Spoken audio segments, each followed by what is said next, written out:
Okay, so you put on I used to call this pancake fish. the eyeballs, they migrated when it was a baby. They were on the other side, and it got bigger, so they migrated.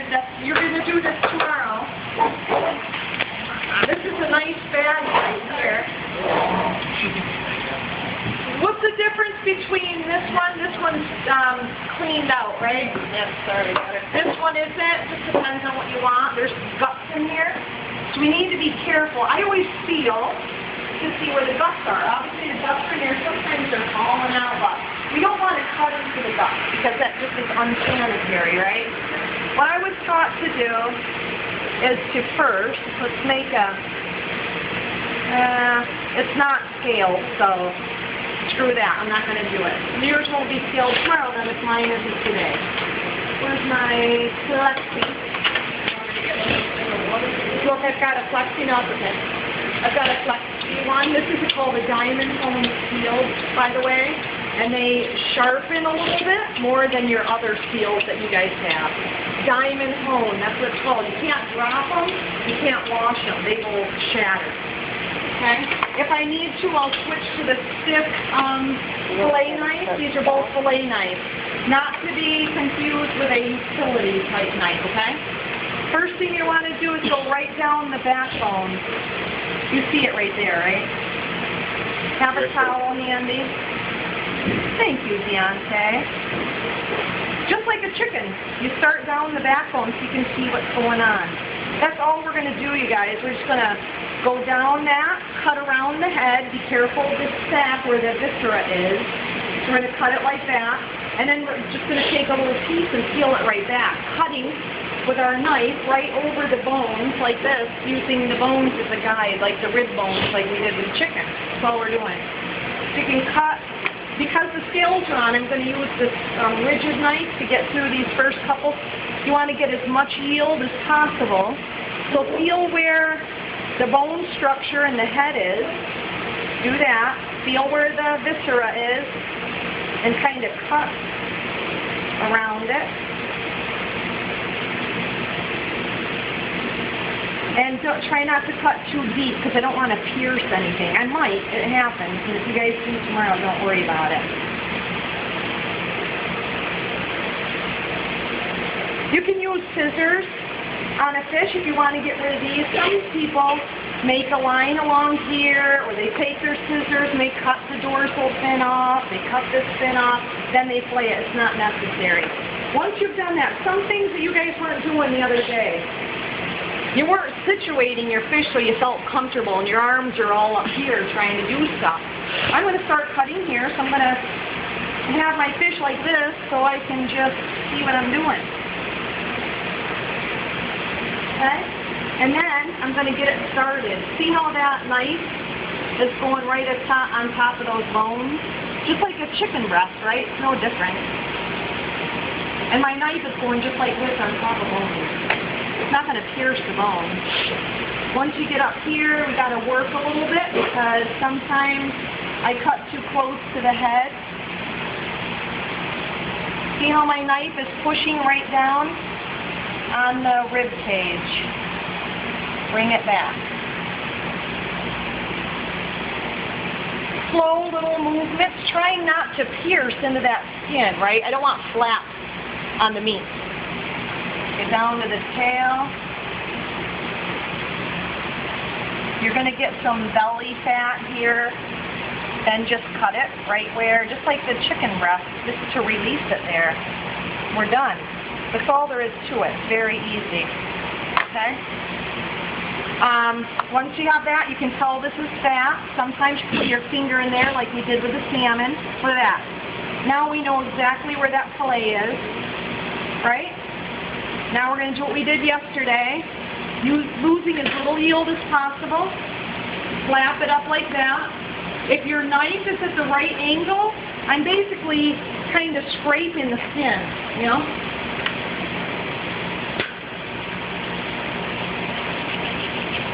Some people don't even move the knife, you're just moving the skin, okay? Got a nice clean skin. The only thing we left is a little bit of the bloodline. Make sure this is gone. Okay? Get rid of any scales. Is there bones in this fillet? Yeah. No, because they're here. You know what I mean? The recipe said to soak it in milk. And that's just because the guts and everything are still here, okay? Now, on the next piece, same thing. This one might be a little bit harder for you. Situate your fish. You can see what you're doing. There's a little bit of a spine there. Cut down the spine to release it. That's it. There's nothing to it. But you don't get a lot of meat. This one is a fatty. It's not always going to be like that. They're going to be so thin, you'll hardly get any fillets at all. How many fillets do you get out of a flatfish?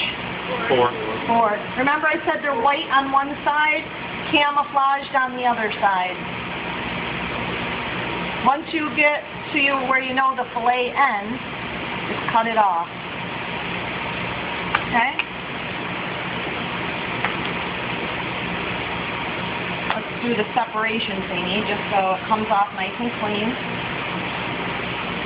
Did you guys have any stray cats following you home yesterday? I kind of did. All the fish I had on me.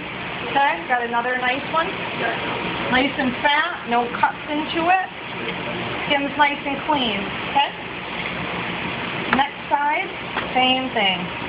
This one's harder because there's less meat. You guys, I don't have sharp knives right now. And I noticed some of you don't either. Today I'm ordering for myself a tri-stone. And I'll bring it in. Our tri-stones here at school are terrible. I am not putting my knife on that gunked up thing, you know what I mean? Yeah. So I'll let you guys use mine when I get it. I don't think it'll take very long. Okay, no guts on this side. Let's get pretty close to the head. Okay? How do you know if there's guts? You can feel it. You feel it, yeah. But you don't want to cut into them, you know what I mean? And get them all over the fish. Can you soak it in milk to get rid of the fishy flavor? Yeah, that's what they're doing. That's what it does. And the fishy smell is just from the outside, the slime and stuff, the meat. You're not making the meat any better. If the meat's not good to start with, it's not going to become quality just because you put it in milk. You know what I mean? So this process you can use on any flatfish? Yeah, this is exactly it. Every flatfish. You guys go to some Asian markets down on 50 or something and get you guys some whole fish and they'll scale them for you. They'll do whatever you want. And it's fairly inexpensive. Right there I have a little bone.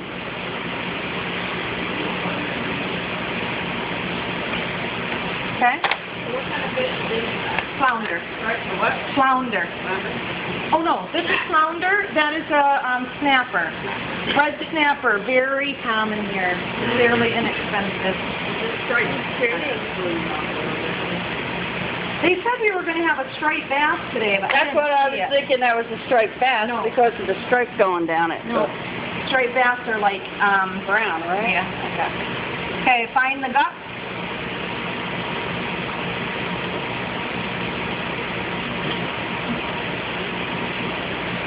It's really easy, you guys. I hope tomorrow when you do it, you got 4 opportunities, right? Yes. So just do your best the first time. You hack it up. Who cares? But every fillet should be getting a little bit better. Take your time.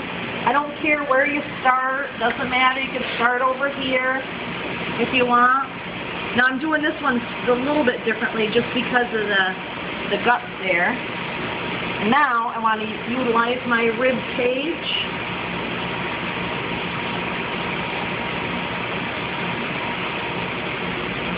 Need to get it separated up here. You can pull it back from the top if you want, so you can see what you're doing. But the whole idea is to leave as little meat behind here.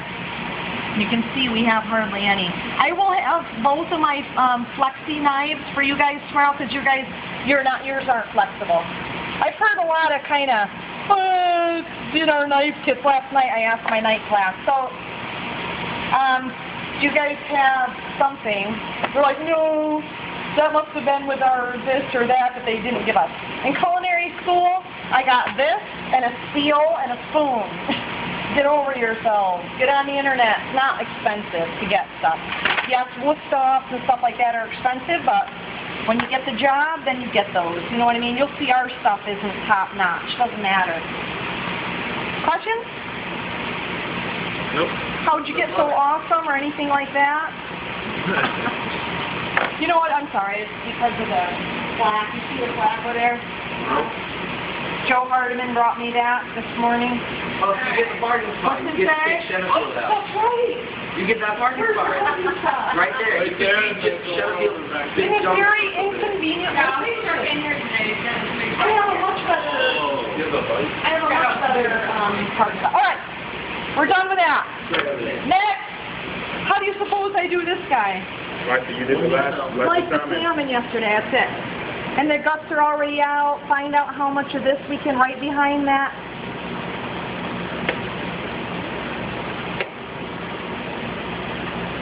Use a towel if you want. These are bony, you know. They taste pretty good. What's that? You're just doing this when I breakfast or? I don't know. Because we're doing scallops and that tomorrow.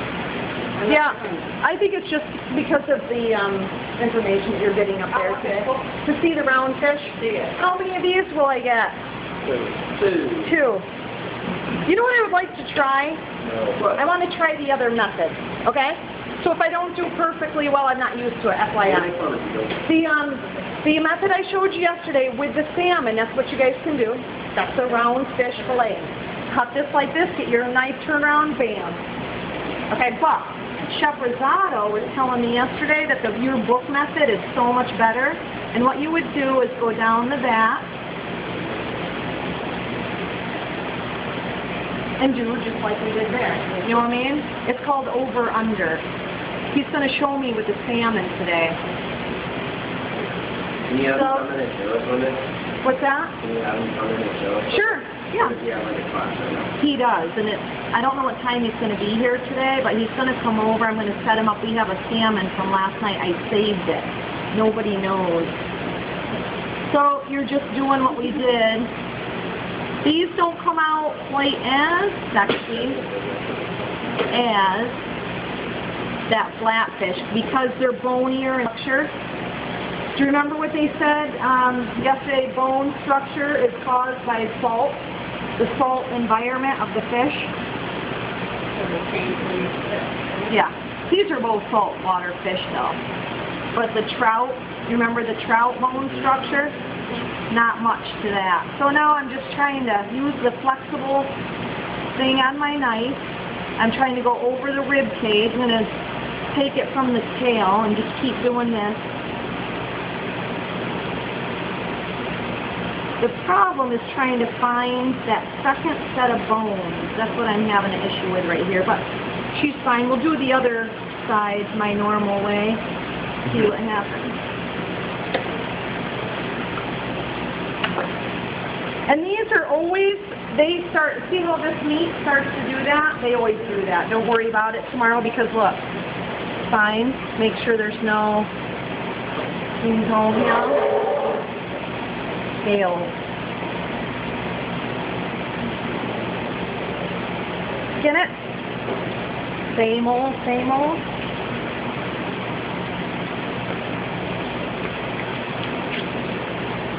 Okay? Do that. We'll cook it off, okay?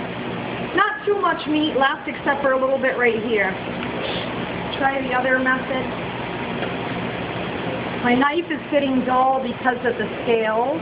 Let's try this knife, see if we can do it with that.